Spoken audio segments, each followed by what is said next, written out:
Hello and welcome to a brand new edition of Inside Out on the Road, a show where we'll focus on individual stocks with in-depth analysis, deep dive into the financials and tell you about the key risks and triggers going forward. So let's not waste any time and get to our first stock today. My colleague Nigel travelled to Bengaluru and gets us this very special deep dive on Hitachi Energy India. Inside Out on the Road has travelled to Bangalore and we're here to visit the management of Hitachi Energy. But before we get chatting with them, well, let's tell you briefly about the company. They are focused on the transmission of power, particularly the high voltage segment. And as the name suggests, well, it will require technologically advanced equipment. Now, they deal from the automation to products to the substation integration as well. A few of their products as well as solutions come up for you on the screen. On the product side, well, they're focusing on power transformers, and for the railways in particular, they focus on the traction transformers. On the solution side, stability solutions is what they offer, namely FAC, as well as STATCOM. Well, moving to their order book then. As of the last reported number, it was roughly around 7,000 crore rupees. Out of that, close to 25 to 30% comes in from exports. Further breaking down their order book, well, products constitute bulk of it, while services is a smaller quantum. But services has a good amount of potential from here on to move up. Moving to the segment-wise breakup or the sector-wise breakup, well, it's evenly distributed between utilities, that's private and public utilities, industries, which is mining, steel, cement, as well as oil and gas, and transport, which includes railways and metro.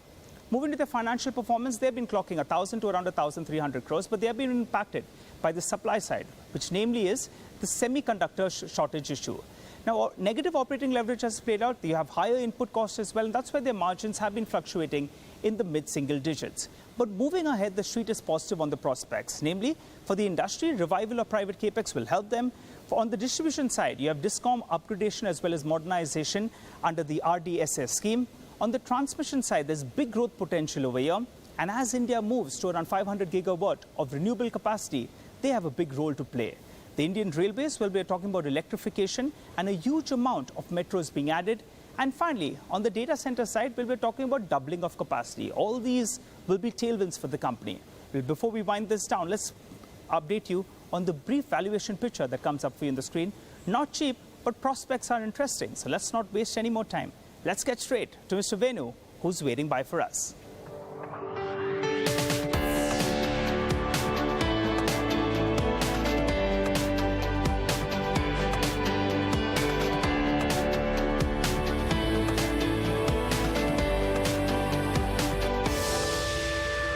Well, thanks so much for speaking to us here on CNBC-TV18, Mr. Venu. Well, you know, energy, the energy basket, electricity is likely to move up in terms of a contribution. I think globally it's around 18-20% approximately. Right. The question is the last few years, you know, the capacity addition and traction on ground wasn't really there. Yeah. But are you seeing signs now that things are improving? And how do you see this contribution of electricity to the energy basket move up? Thank you, Nigel. First of all, it's a great conversation I'm going to have with you. As you rightly said, you know, today the electricity as part of the energy basket is around 18 to 20%, depending upon which year you take as a base.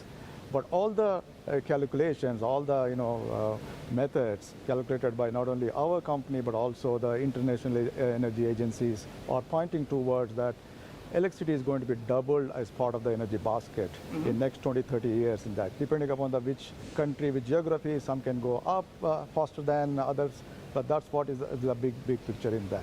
Why it's happening is because it's happening is energy transition is playing a major role, and also electrification fueled by the sustainability, etc., are driving this kind of more and more growth in the electricity in that. So coming back to your second point, as you rightly said, that there has been a bit of challenge, a lacuna during COVID times. So there is a dip in adding a more renewable energy as part of our thing in that. But I see a signs of pickup now. A lot of policy advocacy, the PLI incentives, all these things will adding that. And I'm sure that the target set by the government that by 2030, 50% of energy requirement metro renewable, I'm sure we're going to meet that requirement. But another important, Nigel, I think we also need to talk equally on the grid investments. Yes. While it's important that we need to set up the generations, but also equally important that we make the grids to be more sustainable, flexible to take care of these kind of energy transitions requirements coming out of that. Right, and Mr. Venu, your core focus is really on the high voltage power market. Yeah. So if you could give us a sense, what is your current market share that you have in this particular market? Give us a rough number out there. And also, are you seeing incremental investments coming there? I ask you this because your borrowing limit as well, you have gone ahead and taken an enabling resolution, I think so. From 6,000 crores, you pushed it up. So you're expecting something big, I think. No, let me tell you, our Hitachi Energy's technology portfolio, be it the product, system, services, software, is the bridge between the generation and the consumption. So we play a role in the generation, transmission, distribution, and also on the consumption side in that. So yes, our technology, our main focus is in transmitting the high voltage technology through our technologies such as HVDC, start counts, power quality, and grid integration, high voltage GIS, switchgear, and also the grid automation. All these technologies will enable making these kind of applications, etc. It's true that. And I've been also talking to you previously that India needs to, as part of the IEA report, India needs to add a power system of a size of equivalent to European Union to the existing one. That needs a bigger, bulk transfer of energy and renewable from load center to the consumer center. So those needs to happen in that. So give one example of that HVDC technology. For example, the HVDC project, we used to have one project for every 4-5 years previously in India. Right. But today, the need of the hour is to have every project for one project for every year. And in HVDC, you're the pioneers, right? You're the leaders out there. 50% of energy HVDC links in India runs through Hitachi Energy Technologies in that. Okay, so tell us the next couple of big tenders you're looking at, particularly in the HVDC market, because as you said, the frequency has increased. Right. So we have actually one tender is come up for tariff-based competitive bidding, the HVDC Badla, and we also see other tenders have lined up, for example, HVDC Kavda, and also, HVDC Leh Ladakh. So these are the immediate prospects coming up for this year to the next 2-3 years for bidding in that. All right, and by when do you expect it, in this fiscal year itself? One tender at least we expect to get closed this fiscal year, if not this fiscal year, at least beginning of the next fiscal year in that. I mean, your current order book is currently around 7,000 crores. How much of that would be HVDC? Obviously, it's been very lumpy in nature, but as of now, how much is pending? It's as I said, we have booked this particular project last year, the Mumbai HVDC in feed. This is also a very unique application, HVDC technology being used for this kind of application. Previously, HVDC technology only used for a long distance bulk power transfer, but this is like a city in feed, making the city more robust, more resilient, and more secure from the energy standpoint in that. So this is approximately around 2,000 plus crores bulk park in that. So that's also partly we are under execution mode, but that's also sitting in our order backlog. And the tenders that you're expecting in HVDC, what could the quantum be? They are quite a big tenders in nature, depending upon what kind of business model, etc. Anywhere between 5,000 plus upwards direction of that. That's kind of 5,000 to 10,000 crores.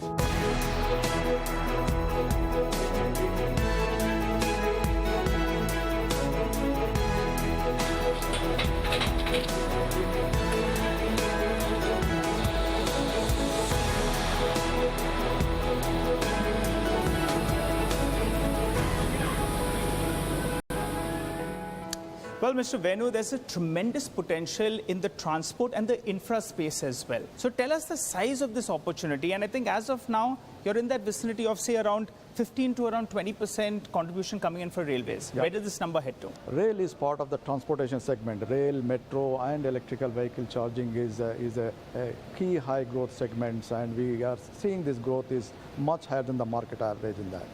And just give a bit of perspective of that, every second Shatabdi you travel, it's powered through our traction transformer. Every third Rajdhani is powered through our traction transformer in that. 9 out of the 10 metro stations use Hitachi Energy's technologies in India. The railways have come up with a major tenders of 12,000 horsepower, 9,000 horsepower locos, and also 200 sets of Vande Bharat train sets. So there we see a lot of opportunity for us to position our technology there. The rail is in the range of 15 to 16% of our order portfolio. Okay. Right. And it is growing. In terms of a market share in the railway segment? Yeah, as I said, depending upon the different segment, different products. So we have a market share anywhere between 30% to 40% in higher. And that, got it. Yeah. And data centers, that's another big focus area. And there's a lot of big capex that's been announced by big conglomerates. Right. That's a big opportunity as well for you all, right? Absolutely. Data center is again the very high growth segment for us, and 15% of data center capex is for Hitachi Energy products and systems. Today we have every third data center is powered through our technology. We have a good focus and good package to give our both grid integration, also the dry type transformers, etc. in that. Let's get to a couple of numbers. The financial performance needs to improve from here on. Right. One factor that's been hindering you all has been the chip shortage on the supply side. Right. So now the sense we're getting is demand is going to be strong. Yeah. But supply side, are things getting sorted out? Semiconductor issue, case in point. So as far as the semiconductors, we have been very consistent saying that, this is a challenge. It's a global challenge, not only for us, and it's also for the whole industry as a whole. And it's definitely is improving, but we are not out of the woods yet. By when do you get out of the woods? We believe in our own estimate it's becoming improving. We will sequentially improve quarter on quarter. Okay. By end of this financial year is where we see it's normalizing the chips supply chains in that. The other factor is, you all have been still, getting a little bit of a hit on the operating performance because of movement from ABB's IT infra to your own. Yeah. That transition that's taking place. Right. Could you tell us by when will this completely be out of the way? We have been having a very clear plan to come out of our transactional service agreements with our previous owner. Yes. And then at the same time we started building up our own ERP systems globally, standalone globally in that. So that has actually taken, we are almost coming out of it, and I would say that in another couple of more quarters we will be out of that. What is the current capacity utilization level that Hitachi Energy is functioning at on the whole? If you really look at all our 19 manufacturing factories which are spread over 8 locations, so depending upon the factory, the utilization can go up and down, but ballpark we are right now in the range of 80-85% utilization is there. So you have been doing close to around 1,200 crores approximately. Yeah. Now going by that calculation, 80% capacity utilization level, you could still do on a quarterly basis, you could go to roughly around say 1,400 crores, just going by mathematically. With the current gross block, you could do revenues of close to around 6,000 crores. So I don't want to put a number there, as you know, we don't give a forward looking, but what I can tell you is that... But potential revenue... What I can tell you is that in the last 3 years, our revenue CAGR growth is around 11%. The market is having a single-digit growth. So you have outperformed. We are outperformed the market in that. Okay, and today we have a much higher order backlog compared to last year or year before in that. Right? We are improving an order performance because we are a late cycle company, late cycle portfolio in that.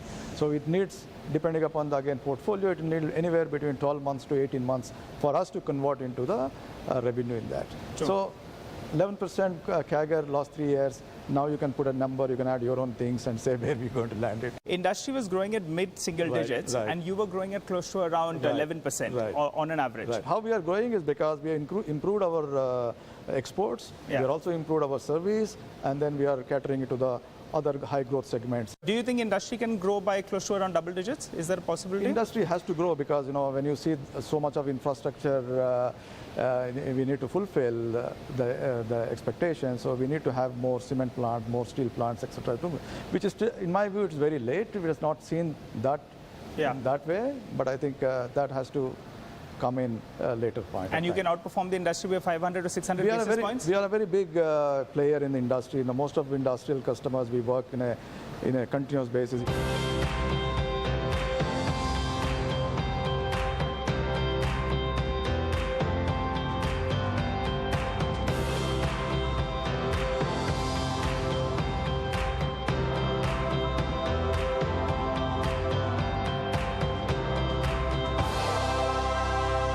Mr. Venu, you all have scaled up your exports proportion as a percentage of business. It used to be mid-teens. I think you've scaled it to the mid-20s. How do you see that number scale up? And you briefly mentioned even services. Services, I think, in the past year was around 400 crores. Where do you see that number headed? Yeah. So we have a very clear strategy on the exports. When we started our company in 2020, our exports were in the range of 15% of our total orders.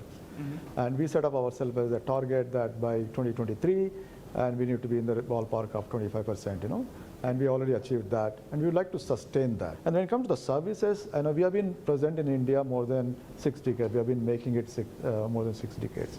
We have a huge install base and that.